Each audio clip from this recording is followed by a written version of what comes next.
Hello, আসসালামু আলাইকুম। আমরা আজকে যাচ্ছি হলো টাঙ্গুয়ার হাওরের উদ্দেশ্যে। আমাদের সাথে আছে হচ্ছে পরিচয় দাও ভাই একটু প্লিজ। কে তুমি? পারভেজ। হ্যাঁ, দেলোয়ার পারভেজ, বিখ্যাত। সাইদ, আমি সাইদ। এই দিস ইজ তাসিন।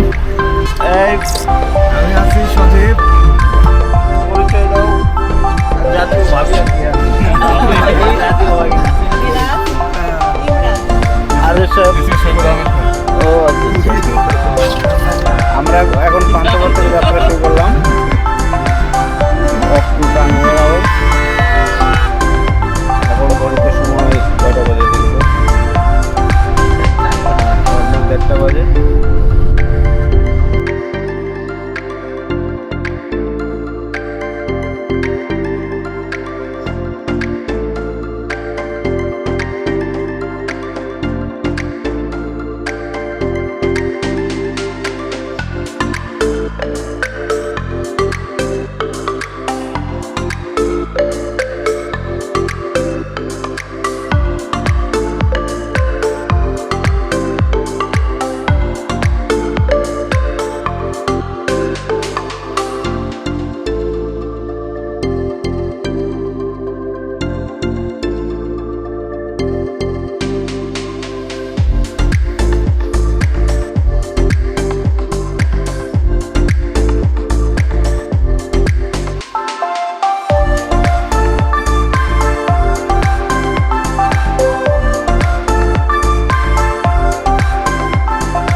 এই যে আমাদের খাওয়া দাওয়া শেষ, এখন আমরা একটু আড্ডা দিচ্ছি।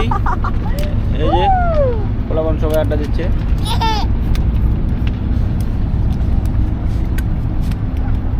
কি দিল আর কি ছবি নিয়ে ব্যস্ত নাকি ভাই? ব্যস্ত মানে প্রচুর ব্যস্ত। এভাবে কি ইয়াতে দিছেন আমাদের?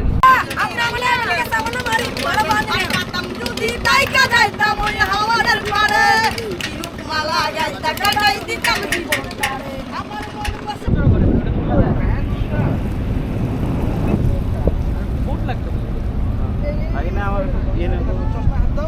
এই যে আমাদের সাথে আমাদের সাইজ রেডি আছে, সে এখন সাঁতার কাটবে, ঠিক আছে। আমাদের সাথে আরো রেডি আছে যে মিস্টার দেলোয়ার হোসেন জিহাদি। এই যে দেলোয়ার হোসেন জিহাদি সাহেব ফটোগ্রাফির সাথে সাঁতার। এই যে তাসিন রেডি সাঁতারের জন্য পুরো রেডি হয়ে আছে। আর এই ভাই রেজিস্ট্রেশন করছে, এখনো সে লাইফ জ্যাকেট পায় নাই, ঠিক আছে। তার লাইফ জ্যাকেট আসতেছে, লাইনে আছে ভাই, লাইনে আছে। হ্যাঁ, আমরা সাঁতার কাটবো, ঠিক আছে, দায়িত্বে আছি এবং ওয়াচ টাওয়ারে গিয়ে আমরা একটু লাফালাফি করবো, ঠিক আছে। লাইফ জ্যাকেট নিয়ে নিছি, লাইফ জ্যাকেট পরে নিই। যদিও আমার লাইফ জ্যাকেট লাগবে না, কারণ আমি সাঁতার পারি, ঠিক আছে। তারপরও নিয়ে নিলাম, সবাই নিচ্ছে, সমাজের সাথে থাকতে হলে নিতেই হবে আপনাকে, ঠিক আছে।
হ্যালো ভিউয়ার্স, আসসালামু আলাইকুম। আমরা এই মুহূর্তে আছি সুনামগঞ্জে টাঙ্গুয়ার হাওরে। তো আমরা একটা হাউস বোটে আছি। আমরা পুরো বোটটা আপনাদেরকে দেখাবো যে আসলে এই ধরনের ট্যুরে কী ধরনের বোট থাকে এবং সেই বোটগুলোতে আপনারা কী ফ্যাসিলিটিস পেয়ে থাকেন আর কি। তো চলেন আমরা বোটটাকে ট্যুর করি। আমাদের এই যে বোটটা, এই বোটের নাম হচ্ছে আয়াটা এক্সপ্রেস। হ্যাঁ, আর আমাদের সাথে আজকে ক্যাপ্টেন হিসেবে আছে হচ্ছে আঙ্কেলের নাম রাজা মিয়া। হ্যাঁ, রাজা মিয়া। আচ্ছা আঙ্কেল কতদিন ধরে বোট করতেছেন? আমি তো অনেকদিন 20 বছর। 20 বছর ধরে বোটের সাথে আছেন আর কি। তো আপনাদের কি মানে প্রতিনিয়ত থাকে না, ট্যুর থাকে প্রতিদিন? এই পর্যন্ত ছিল, এখন তো শুকনার সিজন, এখন আর থাকবে না, এখন আচ্ছা। বন্ধ থাকবে। ঠিক আছে, মাঝে মধ্যে হইলে আর কি। আচ্ছা, এটা হচ্ছে বোটের ফ্রন্ট সাইড। আর এখানে এই যে দেখতে পাচ্ছেন সুন্দর একটা দোলনার সিস্টেম আছে, খুব সুন্দর দোল খাওয়া যায়, ঠিক আছে। একজন অলরেডি দোল খাচ্ছে। এখান থেকে যদি আপনি ভিউটা দেখেন, কত সুন্দর একটা ভিউ, বোট যাচ্ছে। এই যে আপনি চারপাশে পাহাড়, মাঝখান দিয়ে আপনার চারপাশে পাহাড়, মাঝখান দিয়ে আপনার বোটটা যাচ্ছে। হ্যাঁ, এই যে আমরা বোটের ভেতরে এখন এন্ট্রি করলাম। আমাদের সাথে আজকে অখিল ভাই ছিল, আকিল ভাই সরি, আমাদের সাথে আকিল ভাই ছিল। আকিল ভাই একটু বলেন যে আসলে এই আপনি কি মানে কতদিন ধরে ট্যুর করতেছেন আর কি? আমরা ঢাকা ইউনিভার্সিটি থেকে কিছু বন্ধু মিলে আমাদের এই কোম্পানিটা স্টার্ট আপ করি 2013 সালে। তখন আমরা ইউনিভার্সিটির স্টুডেন্ট ছিলাম। মানে ট্যুর করতে করতে আসলে ট্যুরের নেশাকে পেশা বানিয়ে ফেলেছি। তো আর এই হাউস বোটটা হচ্ছে আমরা গত বছর স্টার্ট করেছিলাম, বাট বন্যার কারণে আমরা শেষ করতে পারিনি কাজ। এই বছরের 20 জুলাই কাজ শেষ হয়েছে, 21 জুলাই চালু করেছি। তো আমাদের টুকটাক সব কিছু আমরা যতটুকু করেছি। ইনশাআল্লাহ নেক্সট টাইমে আরও কিছু আপডেট আসবে। এবং আমাদের এই বছরের যে সমস্যাগুলো ছিল, গেস্টের যে মানে 100% তো স্যাটিসফাইড আমরা হয়তো বা করতে পারি না কিছু কিছু গেস্টকে। তো এই কমপ্লেনগুলো আমরা নোট করেছি। নেক্সট টাইম ইনশাআল্লাহ এই সমস্যাগুলো হবে না, আমরা আশা করছি। আচ্ছা, আমরা তো যতটুকু জানি এই বোটটা হচ্ছে মোটামুটি সবচেয়ে বড় বোট। জি। আচ্ছা এবং বড়, এবং এইটার রুফটপটা হচ্ছে সবচেয়ে বড়। আচ্ছা, আর ভাইয়া এই ধরনের বোটে আপনার আসলে কি ধরনের মানে প্যাকেজ থাকে এগুলো সম্বন্ধে? এটা হচ্ছে যে এখন তো টাঙ্গুয়ার হাওরে সবগুলোই অ্যাটাচ ওয়াশরুম সহ বোট হচ্ছে। তো অ্যাটাচ ওয়াশরুমেরগুলো একটু ভাড়া বেশি। আমাদের এখানে আছে কিং ডিলাক্স, যেটা আছে একটু বড় রুম, ওইটার ভাড়া হচ্ছে 18,000 টাকা প্যাকেজ। এটা হচ্ছে একদম সুনামগঞ্জ থেকে সুনামগঞ্জ। আপনার হচ্ছে আর কোনো খরচ নাই এর মধ্যে। গেস্ট ঢুকবে, আবার মানে শুক্রবার সকালে ঢুকবে, শনিবার 6টার দিকে নেমে যাবে। এর মধ্যে সমস্ত কিছু ইনক্লুডেড। এর ভিতরে খাবার দাবার, নাস্তা, 2 বেলা নাস্তা, মানে আমরা সকালের ব্রেকফাস্ট দিচ্ছি, 11টা একটা স্ন্যাক্স দিচ্ছি, দুপুরে লাঞ্চ, বিকেলে আবার হচ্ছে স্ন্যাক্স দিচ্ছি, রাতে ডিনার। পরদিন সকালে আমরা হচ্ছে একদম আর্লি মর্নিংয়ে চা বিস্কিট, যেটা হালকা স্ন্যাক্স, তারপরে হচ্ছে আবার ব্রেকফাস্ট, আবার 11টার দিকে টুকটাক নাস্তা, আর চা কফি বিস্কিটের সার্বক্ষণিক কলা, দেশি কলা, এটা সার্বক্ষণিক থাকে আমাদের এখানে। ওকে আকিল ভাই, আর আপনার এই বোটটা মানে কোন জায়গা থেকে ছেড়ে কোন প্লেসগুলো দেখান আর কি? এখানে আমরা হচ্ছে সুনামগঞ্জ ছিল, এখন অক্টোবর মাসে পানি কমে যাওয়ায় আমরা হচ্ছে এটা তাহিরপুর থেকে অথবা শাস্তা থেকে রান করছি। আর আমাদের যে স্পটগুলো মানে ইয়ে করা হয় সেগুলো হচ্ছে ফার্স্টলি টাঙ্গুয়ার হাওর, নীলাদ্রি, বারিককা টিলা, জাদুকাটা নদী, লাকমাছড়া ঝর্ণা। এই 5টা স্পটে হচ্ছে মানে সবচেয়ে বেশি। এখানেই সবগুলো বোটে এইগুলো স্পটগুলোই ঘুরিয়ে দেখায়। আর ঘুরে এই স্পটগুলো তো, কিন্তু আমার মনে হয় যে শুরু থেকে নিয়ে শেষ পর্যন্ত দুই পাশে নেচার আছে, এটা এমনিতেই মানে পুরো ট্যুরটাই আসলে ভিজিট আর কি। থ্যাংক ইউ ভাই, আমরা একটু ধন্যবাদ। হ্যাঁ, ঠিক আছে। আচ্ছা, আমরা এখন বোটের ভেতরে যাচ্ছি। একটা রুম দেখাবো আর কি। একটা রুম দেখান আমাদের, একটা রুম, এই রুম দেখা নিতে হবে। এইটা হচ্ছে বোটের একটা লাইট আছে না? হ্যাঁ, এটা ডিলাক্স রুম। এখানে আপনার উইন্ডো দিয়ে আপনি যদি ওপেন করেন, এই যে লেকটাকে দেখতে পাবেন উইন্ডো দিয়ে, এবং এটাকে খুলে দিলে আপনার সুন্দর একটা পরিবেশ। উইন্ডো খুলে দিয়ে আপনি চাইলে সারাদিন সুন্দর মনোরম পরিবেশ এনজয় করতে পারবেন। এটা একটা কাপল ডিলাক্স রুম।